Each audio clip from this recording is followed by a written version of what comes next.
welcome. Hello and welcome. Hello and welcome. Lunch and learn. Hi, it's Thursday. It's my favourite thing. I love at 12 o'clock on a Thursday, I like to do a lunch and learn. Because I'm a wellness specialist, there's a lot of people that are wellness specialists out there, and God bless them. We all need it right now, okay? However, lunch and learn is just about talking about subjects, getting a conversation going. And if you want a bit more information and a deeper dive, then you get in touch with me. So I'm Helen Tyke from I Care I Move and I Care I Move Coaching Academy.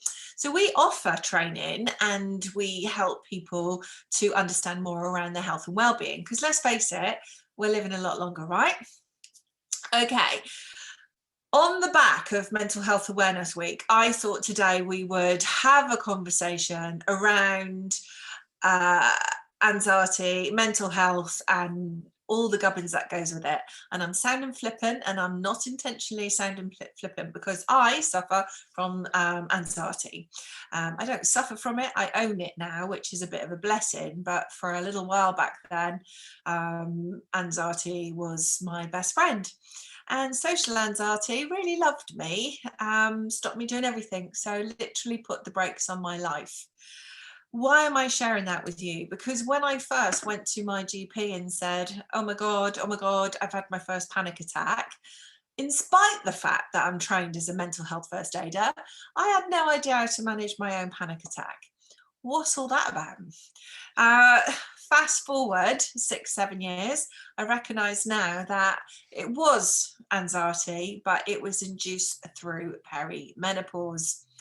Menopause, also this week's hot topic on social media and on TV. God bless Davina McCall, because she really did share her own personal story, but the story of other females who are struggling with understanding what the hell is going on with our bodies. So let's just come back to mental health. So imagine this like a sliding scale, okay? So you've got right to left, you've got this line which we describe as your mental health. And on one side of it, you've got mental wellness. And then on the other side of it, you've got mental ill health. So on one side of it, you're not the type of person that ever struggles with any kind of anxiety or depression or any phobias or fears. You're just normal, okay? When I say normal, again, loosely describing what normal is. But the point is, the other end of the scale, you're dealing with things like psychosis and severe depression, mania, and you're medicated for that. So on this sliding scale, from right to left, east to west, you've got fine, but we all have mental health, right? And at the other end, we've got clinical diagnosis of what's going on. So that's that. But north to south, there is this mental wellness score that we all can get involved with. And that's really where I am in terms of my skill set, but my own personal experiences. My job as a wellness professional is to keep you high up the score, up in the north, and you know, we think about meditation, mindfulness, feeling well. We think about exercise, the environment, things that float our boat and make us feel great. So whether you are somebody who likes to read a good book or somebody who likes to go sea swimming, it doesn't matter, but that's really good mental wellness.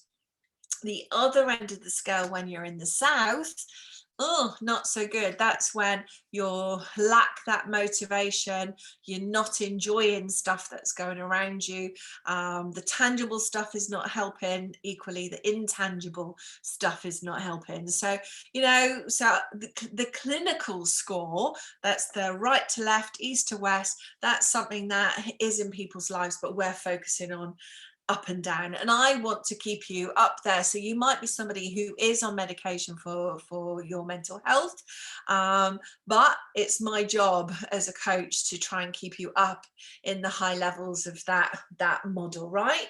So work on your tricks and tips to support your mental well-being. So mental health is like this week, everyone's talking about mental health. What does that mean? Do we get it? really and truly, us as wellness professionals, we should be really driving that message home about what skills and tools have we got in the toolbox to support you around mental well-being. But equally, it is about deciding what's going on. If you have somebody close to you that you think their behavior's changed, or maybe there's some physical signs that their mental health is not great right now, it's being that ambassador, being there to support them, making sure they are signposted to get the right clinical support for their health and well-being. It's really important. So, I have clients who do suffer with depression or suffer with mental anxiety and social anxiety, and we need to really make sure they are supported. So it's not like that's okay, go to sleep, we'll give you a pat on the back and you feel better tomorrow. It doesn't work like that. It is about getting the right support that works for that person. Okay, so that's kind of like the north, south, east, west. We've just talked about that. It's your clinical scoring, feeling good through to clinical diagnosis. And now we got the up and down, where your mental wellness is being supported. And at the bottom end of that scale, your mental wellness is low. So we're motivators. That's what we do, right? And we need to think about how we can support others. So that's it. That's the story. My mental ill health, my anxiety, I take medication for. It's managed, but there was a time where I had tics, and my family and those that were very close to me, because I carried so much shame with it as well. It was the most awful thing to happen. Firstly, I didn't understand panic attacks. I'm trained, right? But when it happened to me, different kettle of fish. I was not listening to my own body with my own signs. But I would hold my husband's hand or my daughter's hand and rub it viciously. And that was telling them, I didn't know, but that was telling them that I was feeling highly anxious. And it wasn't just anxious, it was terror. I couldn't actually leave my own home because of my own terror. It's a scary thing. And especially when you think like the whole world is against you. And now at the time, I thought it was circumstances. At the time, it was about life laundry. There was a lot going on in my life, and that all exacerbated how I was feeling and how I was reacting. So I'm grateful for the clinical support. I'm grateful for having a GP that really understood. But more importantly, I am so grateful for the 24-hour watch that was on me, and my family and their support for how they helped me through a really difficult time. Sometimes, not very often now, I'll wake up with the fear and go, what the hell is going on? But I know the signs. And do you know the best thing, my best advice that I could have ever been given, and now I give forward, is talk about it. It's not something to be ashamed about. It's not something to feel embarrassed about. Sharing actually what you learn is there's a stack of people out there that are feeling exactly the same as you. So the connection today is what's going on with our support network and menopause. So we've talked about mental health awareness. It's a big deal this week. We're really trying to sort of raise the bar, making sure more people are engaged around this subject.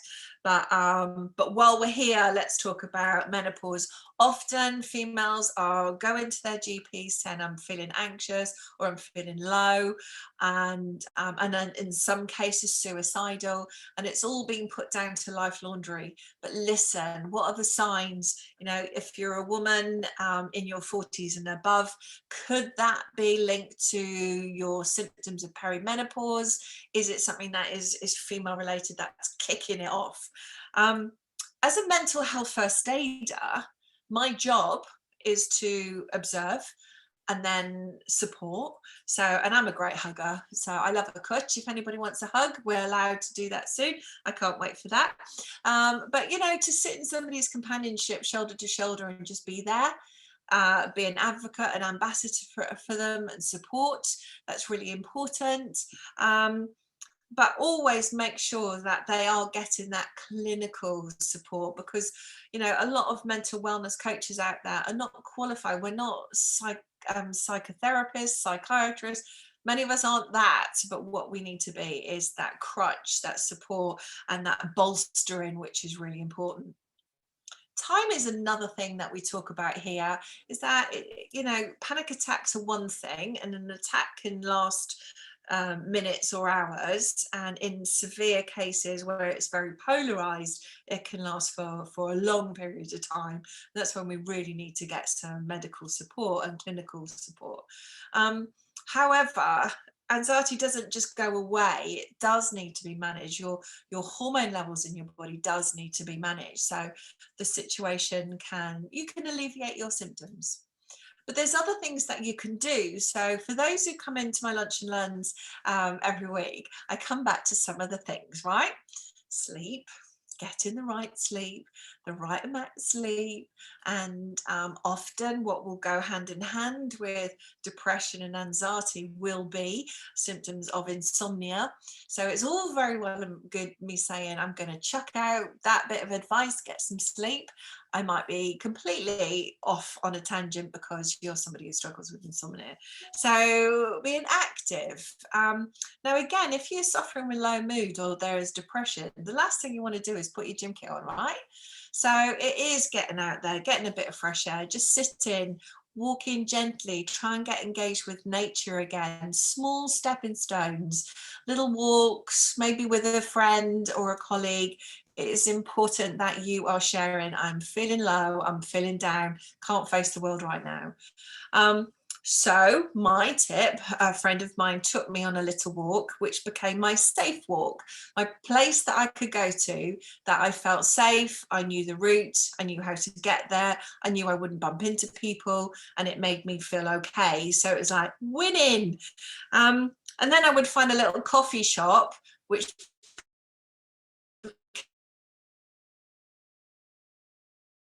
I knew the party, and equally, so I felt protected, and that was really important to me at the time. So again, coming back to those things, those triggers for anxiety and depression, I'm talking about anxiety for me. I have had depression in the past with my babies postpartum, and again, little things, eating better, having more of a holistic approach to our life does help us find that balance. So do you remember what I said? East to west, that's your clinical thing. That's the thing that we can't do. I can't help you on that bit as such, but I can help you on the north to south line, and work on how we can improve the quality of your life. And it will be going back to those simple things. Rest. So that's so important. Rest isn't necessarily the same as sleep. Rest is relax. The things that you do that make you feel better about yourself. Eat well. What other things that trigger anxiety, for example, things like alcohol or caffeine. So, you know, caffeine can give you that same vibe where you're triggering and you're accelerating your heart rate. And here's another brave tip: ditch the things around you that make you feel bad about yourself. So I would honestly, it's a brave thing, it's a bold thing. It's about ditching the people that aren't making you feel well, and that can be quite hard. It's quite difficult to ditch the people that you live with, and that's a whole nother story. But the important thing is that if there are triggers in your life, you need to be mindful. Well, what are they? Have you thought about this before? So I feel like I'm ranting. I'm not, but that's what Lunch and Learn's about. Um, Meditation. Now, not everyone's a tree hugger, right? Not everyone sees themselves sat cross-legged and omming. It doesn't necessarily work like that. There's a sense of grounding, a sense of giving yourself a bit of quiet time, maybe tune into how you breathe, maybe count in your head. Again, walking mindfully, eating mindfully, having that conscious approach to life where you are switched into everything going around you. It really helps us to reduce the stress hormones in our lives and amplify your happy hormones in your life. So it is an important thing. it can be kissed off so much. So many of us will go, yeah, whatever, meditation, I don't do that, it's a bit woo-woo. But the science is there. We know that when you breathe in a certain fashion, if you breathe down into your belly and at the back of your belly, you trigger the vagus nerve. This is your rest and digest. So we're not in that fight and flight mode. If we're in that fight and flight mode for long periods of time, it does exacerbate the symptoms of depression and anxiety and other mental ill health diseases and conditions. So it is important to use your breath. Breath is very powerful in order for us to fully and actively rest and digest. So there you are. I've just said a whole bunch of shizzle around. I love the word shizzle. It's one of my favourite words. It's a good word, isn't it? But it is important to understand why we have to look at mental health and mental wellness. So you've got mental health, mental wellness. Remember who you are, what's going on in your life. Everybody at some point on a scale of 1 to 6, being 0 is fine, 6 is severely unwell with mental ill health.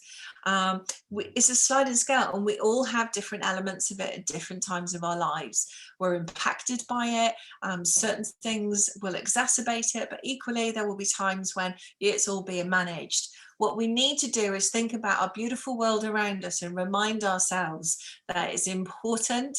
You start by loving yourself first. It all comes from here, and when you start to love yourself, you'll be in that position to love others. So that's me on my soapbox today, just touching upon 2 subjects. One is around mental health, the second is around menopause. They do connect. There is a conversation, but you know what? If there's a bit of craziness going on in your mind right now, share it, talk about it, because people are out there to support you and to listen and signpost you to the right professionals to support you. So that's me, Helen Tighe, Lunch and Learn, Thursdays, 12 o'clock. I'm all yours, and take care.